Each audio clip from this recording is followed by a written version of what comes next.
Hello everyone. Today I will discuss Physics Chapter 2 Human Eye and Colorful World. तो इसमें हम topic accommodation and defect of human आई के बारे में तो सबसे पहले हम जानना चाहेंगे अकोमोडेशन ऑफ आई के बारे में।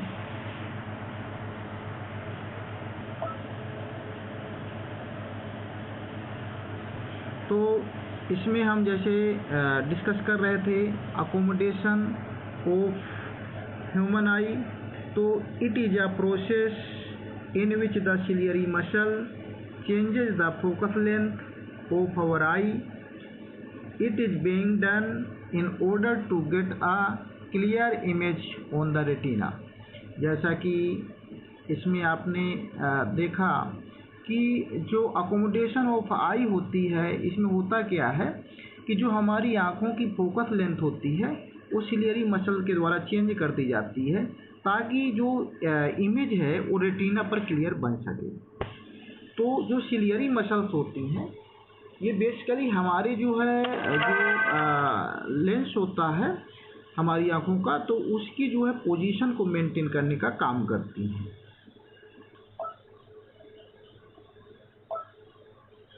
अब आगे हम जैसे इसमें डिस्कस करेंगे अकोमोडेशन ऑफ आई में ही, इसमें इमेज फॉर्मेशन फॉर ऑब्जेक्ट। तो अतः हम ये कह सकते हैं कि जो इमेज बनती है फॉर ऑब्जेक्ट में उसमें जो सिलियरी मसल होती हैं वो रिलैक्स हो जाती हैं। आई की जो लेंस होता है वो क्या हो जाता है, थिन हो जाता है, और जो फोकस लेंथ होती है वो इंक्रीज हो जाती है। इस तरीके से हम ये कह सकते हैं कि this allow us to see far object clearly, कि जो भी फोर में ऑब्जेक्ट रखा होता है उसको हम क्लियर देख सकते हैं, मतलब दूर के ऑब्जेक्ट को हम क्लियर देख सकते हैं।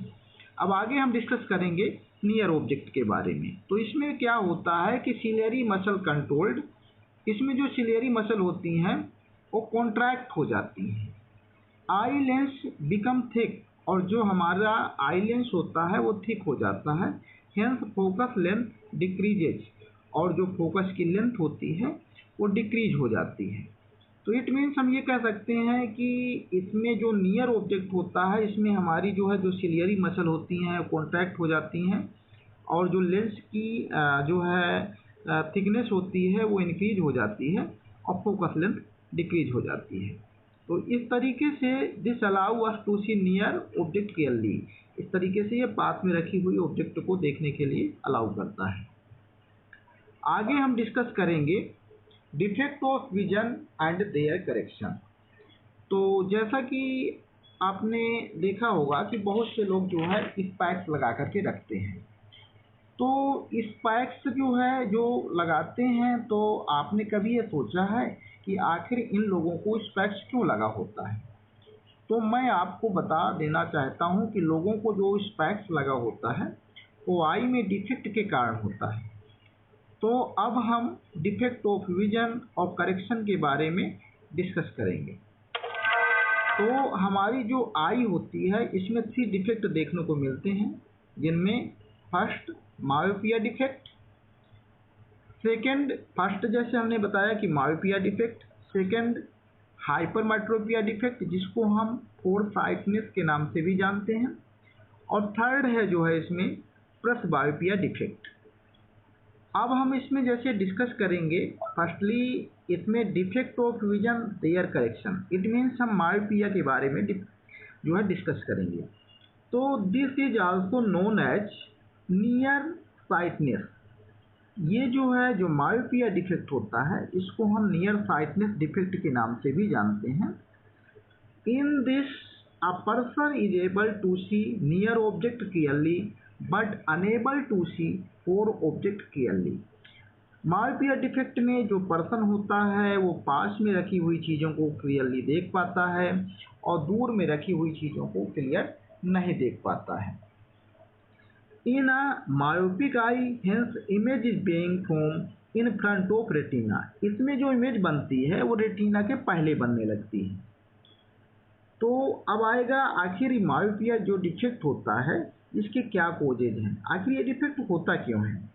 तो इसमें जैसे हमने रीजन ऑफ मायोपिया में देखा कि decrease of eye lens focus length, इसमें जो आई लेंस की फोकस लेंथ होती है वो डिक्रीज हो जाती है।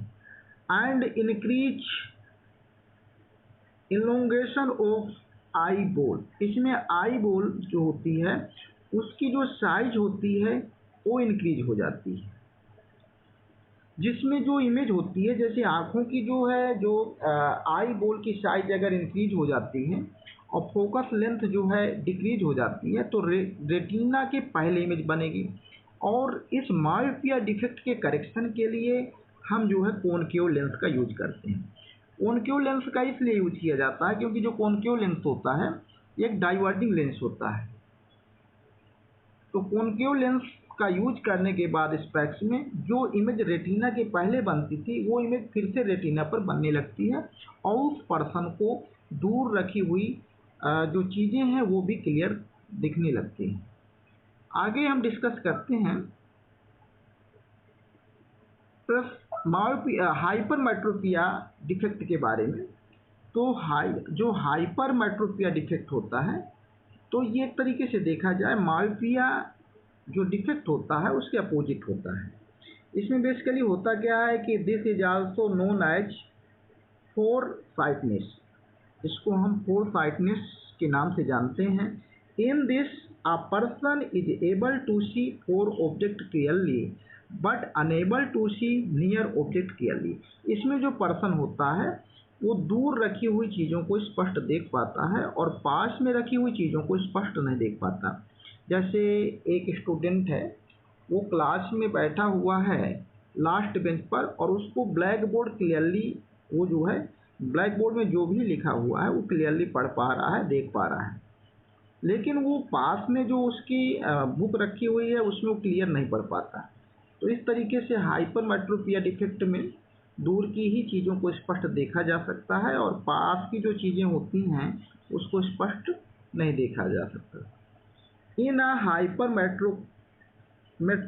आई image is form behind the retina, और इसमें जो इमेज बनती है वो रेटिना के पीछे बनती है।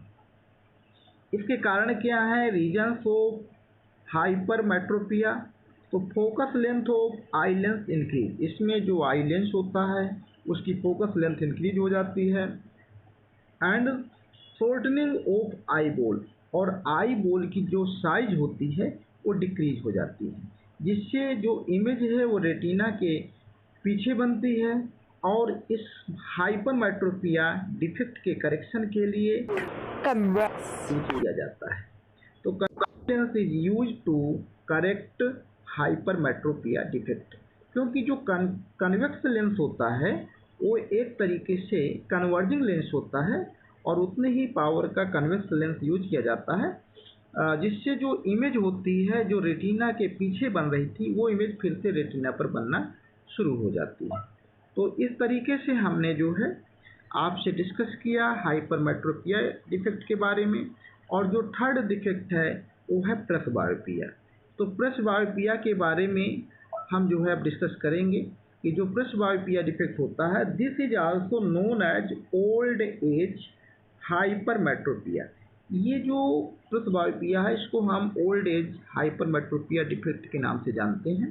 This defect is mostly seen in old age individual.